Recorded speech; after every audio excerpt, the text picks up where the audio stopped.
Good morning, everyone. Welcome, Merry Christmas, and welcome to the Lost World Museum Christmas program. You would think that we would have some kind of Christmas theme, but we're not. My name's John, this is my wife Kristen, and we are going to be talking about the megafauna, and those are just big scientific words, megafauna of the ancient world. What does that mean? That means it's the large mammals, okay?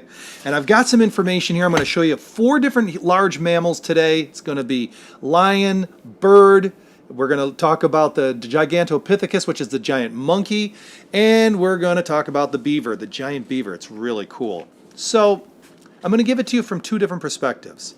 I'm going to give it to you from the creationist perspective and the evolutionary perspective. So let me give you like a quick overview first, but before we do, let's go ahead and stick up there our logo here, the Lost World Museum, and you're probably wondering, what in the heck do we do?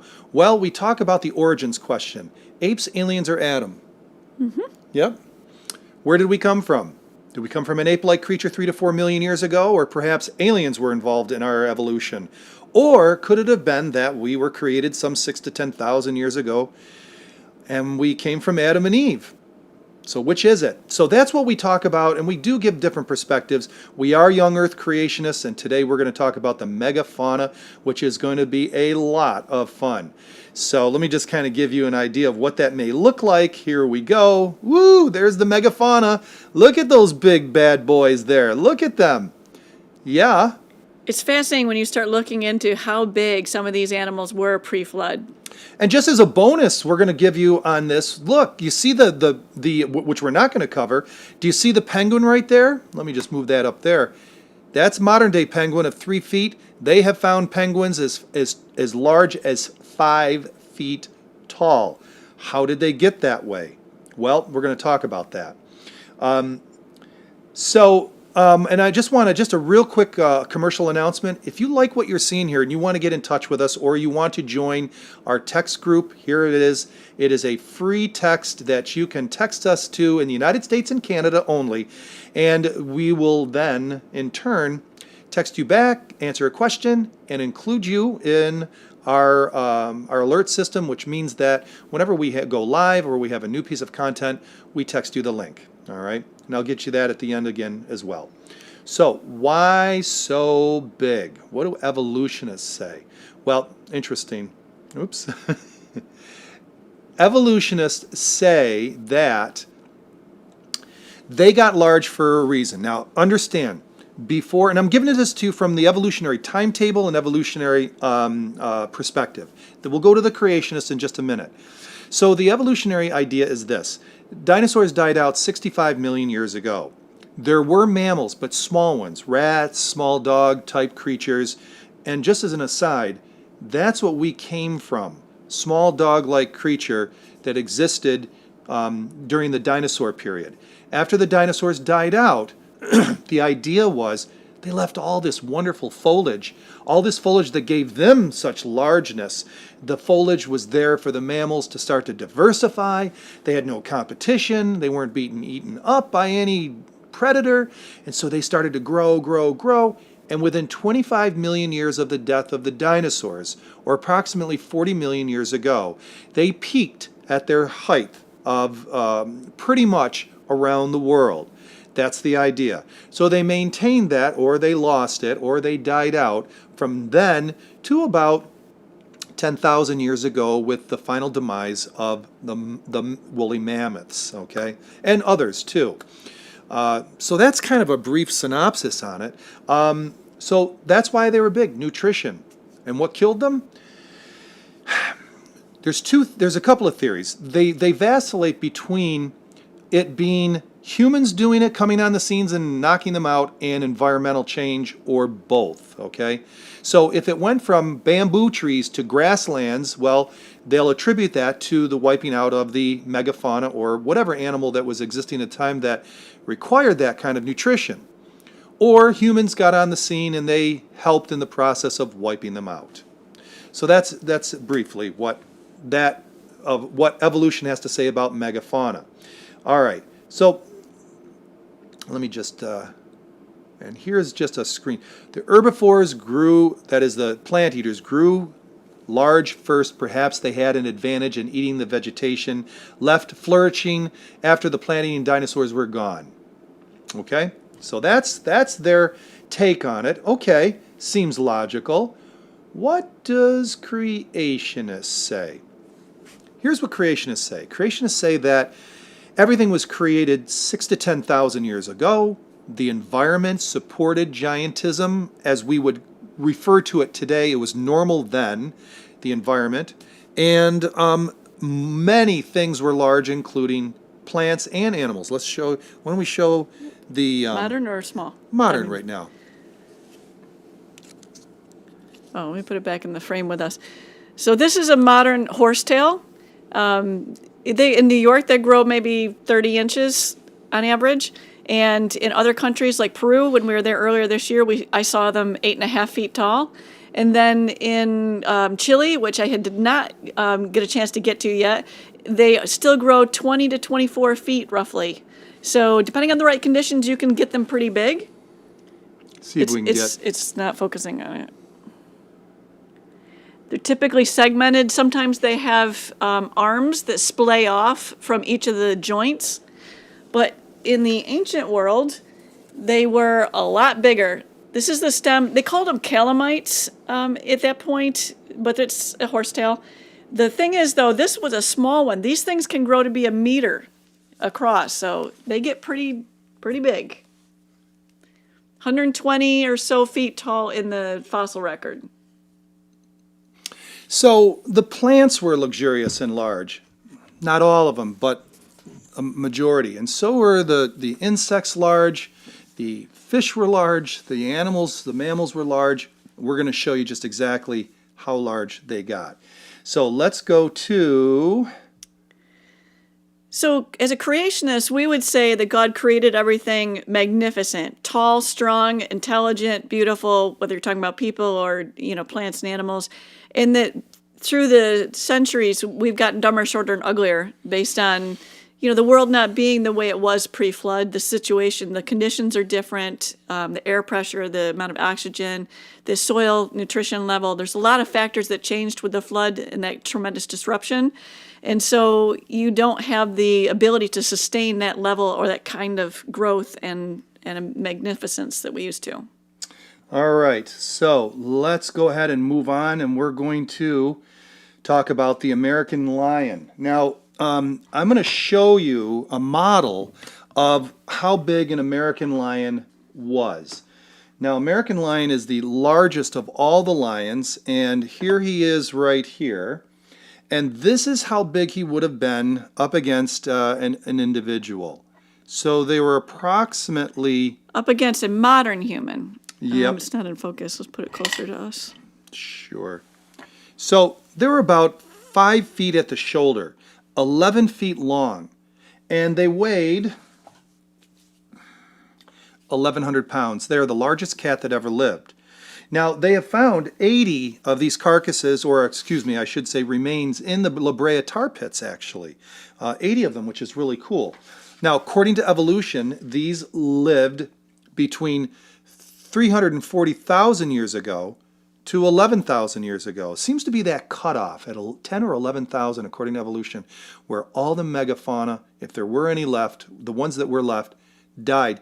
And if you look at the mammoth, the woolly mammoth, there were a lot of woolly mammoths that they're pulling still out of the frozen tundra in Siberia. They have estimated anywhere, and I've heard it from anywhere between a couple 100,000 carcasses are there to 50 million, and recently we heard one that was 10 million. Yeah, just read an article, they think 10 million. I mean, that's a lot of animals to be frozen in the ground up there. I know. So here is a normal size paw of a lion today. A little over 3 foot at the shoulder or whatever. 200, 300, 400 pounds. Here's the mystery, though. Scientists say that the lion, the American lion, lived from 340,000 years ago to 11,000 years ago. Let's just say that the lion is 1 million years old, okay? In Glen Rose, Texas, and this is a replica, friends, in Glen Rose, Texas, this paw print was found in the Paluxy River in Glen Rose. Yeah, let's show the difference between the two. That paw print, friends, is found in Cretaceous limestone. Cretaceous limestone, if you use the scientific method assigned to this, it is 100 million years old. That means that this paw print came, according to scientists and the geologists that assign these dating methods, that this paw print was during the dinosaur period. Now, from a creationist standpoint, everything has collapsed into a very short, narrow period of time as far as the formation of fossils and even prints like this.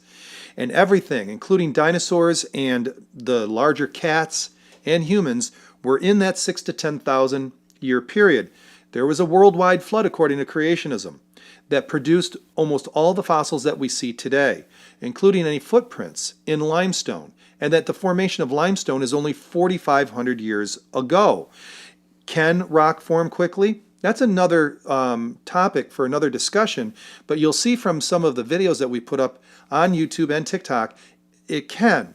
So there's a discrepancy here as to how long ago or how old limestone is, or how long does limestone take to form.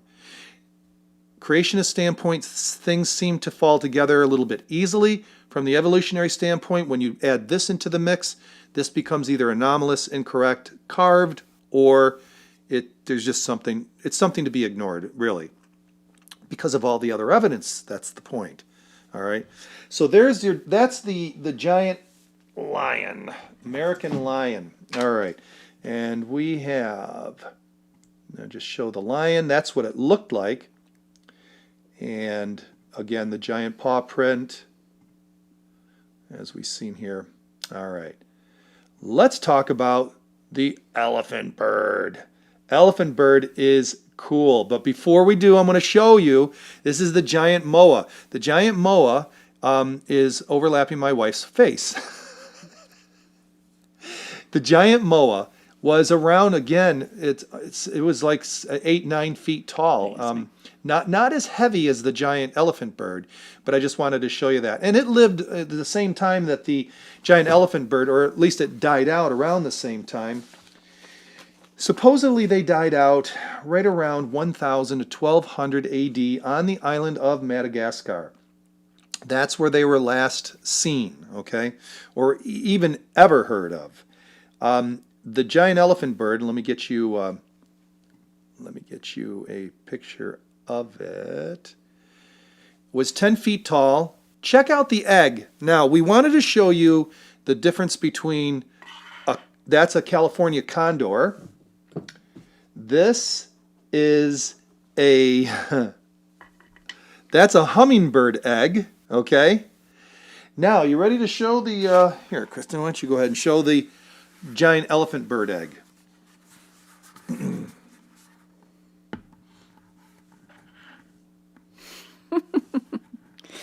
It's just fascinating.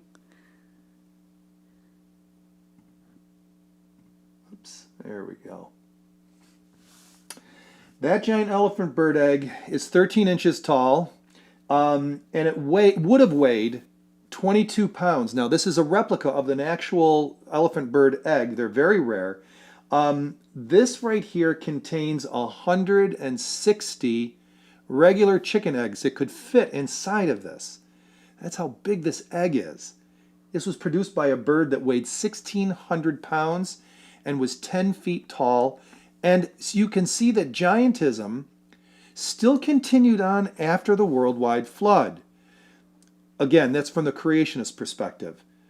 But even Marco Polo in 1298 AD said in his journal that he had been told about the giant elephant bird. Interesting. All right, giant elephant bird. We are going to move on from there to the giant beaver. Oh, this is one of our favorites. You may not know that beavers were large before the flood, but let me show you what today's version of a beaver looks like. That's today. Or in the fossil record if you're coming from an evolutionist standpoint. Yep, and we'll just put it just like that. Here we go. Okay, I'll put this right over here. All right. So again, the giant beaver lived between 12.5 million years ago, again, according to the evolutionary date assigned to it, to, again, 11,700 years ago. It seems that magic number of 11,000 to 10,000 years ago, again, those dates assigned by evolutionary geologists and paleontologists, something seemed to happen relatively quick. And again, they blame it on environment, they blame it on humans, a combination of the both. But man, now you got to understand what we're about to show you. This giant beaver is from the United States, and they're found in the Yukon, in Canada, but also they are found in Alabama, Florida, Georgia, Indiana, Illinois, Iowa, Kansas, Michigan, Nebraska, New Jersey, Ohio, Oklahoma, Pennsylvania, South Carolina, Tennessee, and Virginia. Kristen, why don't you just show us how big that is and set it right up on here for us. That right there, my friends, is the giant beaver. Let's see if we can get a nice close-up of it. It's not focusing on it.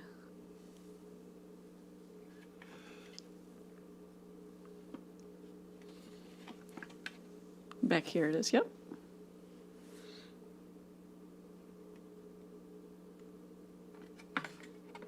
Imagine the kind of tree that thing could handle. Exactly. Now, how big was he? Okay, so you have estimates as much as 8 feet 2 and weight of anywhere between 200 to 400 pounds. So this was a big boy. Now, scientists will say that these are two different species. Okay, whatever, but let's talk about the similarities here. Do these not both look like beavers, even though they're a little bit different in size, a little bit different?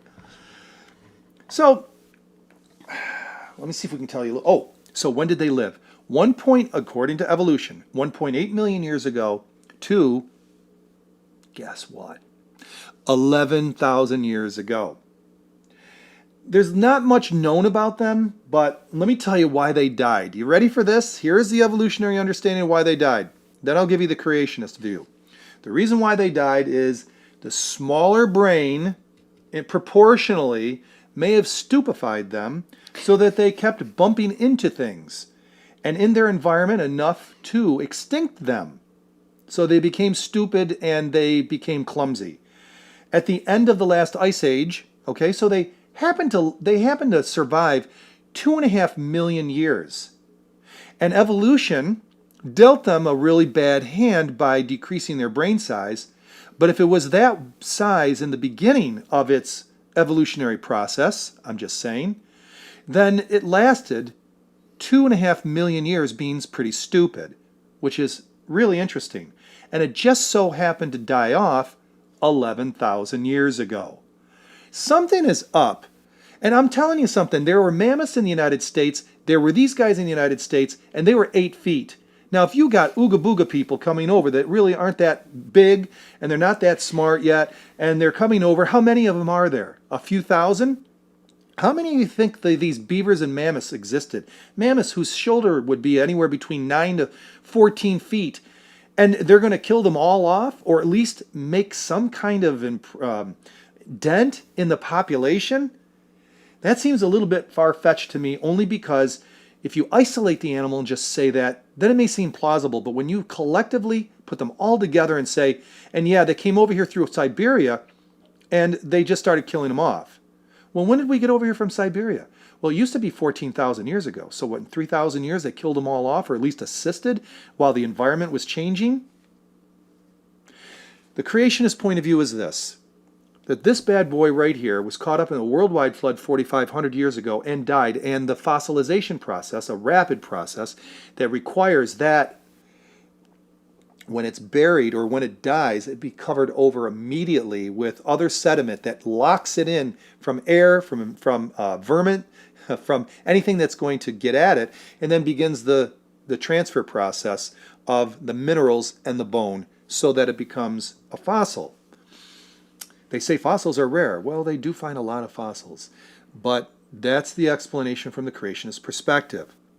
to me, it makes more sense, but I'm going to leave that for you guys to decide. All right, let's go ahead and we're going to talk about our last megafauna or giant mammal, and that is, you ready for this? Oh, I got to show you some more beaver things before we go. So there's the size of a beaver compared to us today. And let's see, we got another photo here for you guys. That's a skeleton, an actual skeleton of one in a museum, in the Chicago Field Museum. And sorry, Kristen, I wasn't expecting you to come on, or I would have placed it somewhere else. Here we go. Again, another giant beaver in the fossil record. Let's talk about the giant ape. And no, my wife is not a giant ape, just because that's there. The giant ape is the gigantopithecus, which means giant monkey.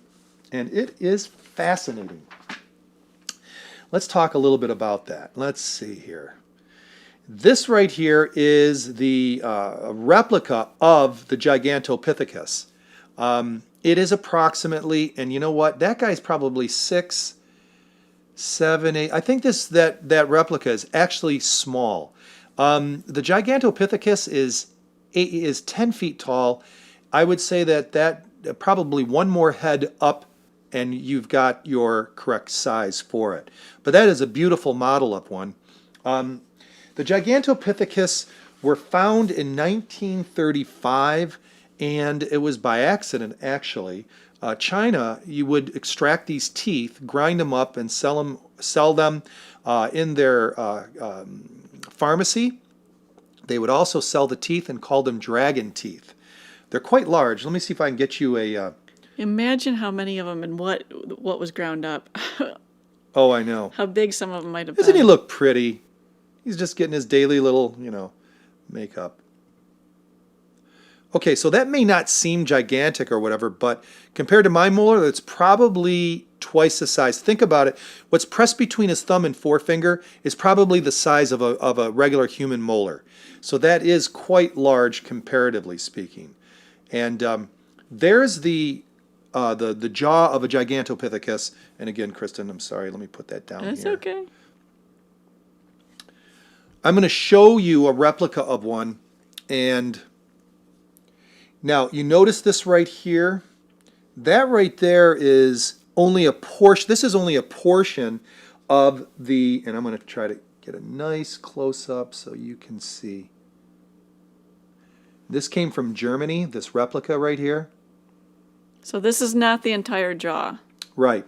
It only goes to about halfway on the jaw that you're seeing right there. Okay?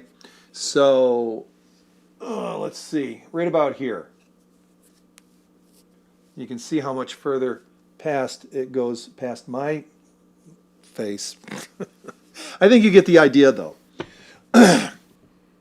What's interesting is that these bad boys are 10 feet tall. They figure they weigh anywhere between 1,000 to 1,500 pounds. Now, I'll show you a picture of one. Let me get the jaw out of the way. This is an artist's rendition of a Gigantopithecus, and they don't believe, because of how big they were, that they could stand on just 2 feet. So they pretty much have said that they must have, walked around like this. The reason is that they don't feel that bones and tendons and muscles are capable of doing that, which is interesting. Very interesting. So when were they around? Well, they're around about a couple of million years ago, and they lasted till about 100,000 years ago. That's what they said on the Gigantopithecus. Let me tell you some of the places that they have found them. They have found them in Vietnam, China, and India. Mostly teeth, a few jaws, or mandibles as they call them. They lived 9 million years ago, they believe, and like I say, lasted until 100,000 years ago. That's the evolutionary understanding of this. Here is the creationist perspective. This monkey was large because many other things were large, and before the flood, largeness was sustainable, and it was actually the norm. It lived before the flood. It died, at least this bad boy, during the flood, and his jaw and his teeth were fossilized during that time period. So the monkey lived 6,000 years ago to 4,500 years ago. We don't know if any made it on board the ark. We know we have a monkey species that did make it on the ark, and we see variations of that today. But Gigantopithecus, either if he did survive, he dumbed down in size after the flood, or he became extinct like a lot of animals did post-flood. So, wow, that was fun. I enjoyed that very much. What do you think, huh? Okay, so I let's... always love the giant plants and animals. They're my favorite part. I mean, people they think about dinosaurs being big, but they don't understand all the other fun things like dragonflies from wingtip to wingtip, 28 inches across. I mean, that's big. Can you imagine one of those things landing on your head? So I'm going to, everybody does this, but, I would be remiss if I didn't. So if you like what you're seeing here, go ahead and subscribe. But you see this little, I did this purposely. You see this little, these bells right here? If you click the top bell, you're going to actually get notified. If you don't, I was on a couple of channels and I subscribed and then I didn't get notified. And it was only when I was on YouTube that I look at my notifications up in the upper right-hand corner and I saw a number overlaid into some icon and I went, what's this? I went, oh. So if you actually want to get alerted, that's how you do it. You'll get alerted when you subscribe when we go live, like we're doing right here now. You'll also get, you can check out our replays. Now, if you want to know everything that we're doing, and most of you are not, but for those of you that do, we have a text number that you can text, and that number right there is 315-509-9075. And what you can do, what you can expect from this is this: every time we go live, we text you a link. Every time we go, we have a new piece of content, we text you a link. How often is that? Maybe once a day, rarely twice a day, maybe every other day. So if you like this type of content, there you have it. You don't have to worry about YouTube, TikTok, or any of those platforms out there alerting you. This is a one-stop shop for that. But remember, that is only good in the United States and Canada. Unfortunately, it does not work around the rest of the world. Yeah. But you could always get on our... Yeah, go ahead, and you can always, if you want to subscribe to our newsletter, and it's free, just go ahead and... Let me get this out of the way. You can get a hold of us through Lost World Museum at There you Gmail. go. And that is... MuseumAlerts.com is how you sign up for the newsletter, and you get a free report called The 3 Top Reasons Why Noah's Ark Must Exist, just for subscribing. All right? And for those of you who have a question and you have some cool photos that you want to send us, bloop, just email us, lostworldmuseum@gmail.com. My name's John Adolfi. This is my wife, Kristen. And we want to thank you for joining us here on Christmas morning as we go through and spoke about the giant animals, mammals of the pre-flood world.